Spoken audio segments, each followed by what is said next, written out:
As officials in the United States begin opening up their economies, a massive wave of coronavirus infections has taken over American jails. It's been reported that one prison in Ohio struggled to contain the outbreak, with nearly 80% of its prisoners testing positive for the virus.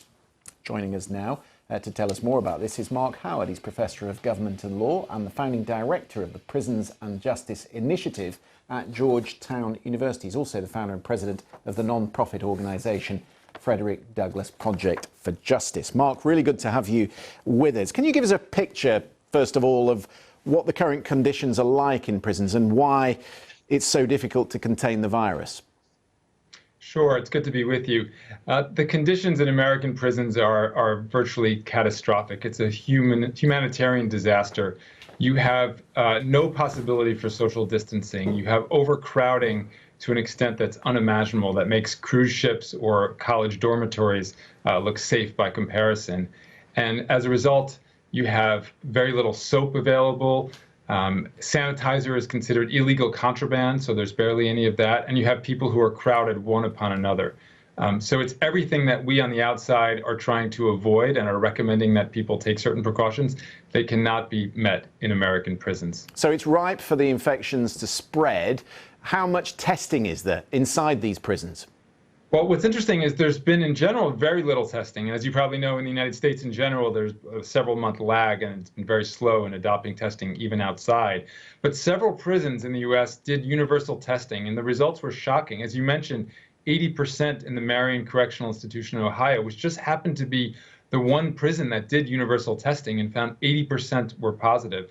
Several others have done testing and they found similar rates of in the high 70s or mid 70s. So I think it's safe to assume that virtually everybody in American prisons, and remember that's 2.3 million people, have been exposed to the virus. It's virtually universal infection. Just looking at the figures here, America has 4% of the world's population, 21% of the world's prisoners.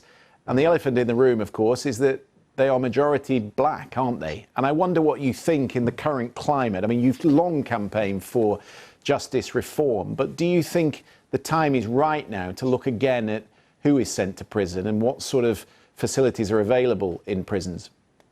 Absolutely. I mean, it's an interesting confluence of events because we have this global pandemic and all of a sudden that has receded in the news as you've had the protests over the police brutality cases. And in a way, that's what's brought people out of their home confinement to go protest this. And I do think it's high time to rethink every aspect of American criminal justice because the racial disparities are overwhelming, from policing to sentencing to prison conditions, who gets sent to solitary confinement, who gets released on parole, and the challenges of acceptance upon reentry after a prison sentence.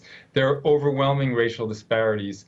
And I think now, thanks to, in a way, this horrible situation, but the protest, the groundswell that's emerged, there's a rethinking of this situation, and hopefully there'll be some remedies, policy changes. Marc, it's really good to get your perspective. Thank you very much for coming on the programme. Okay, thanks for having me.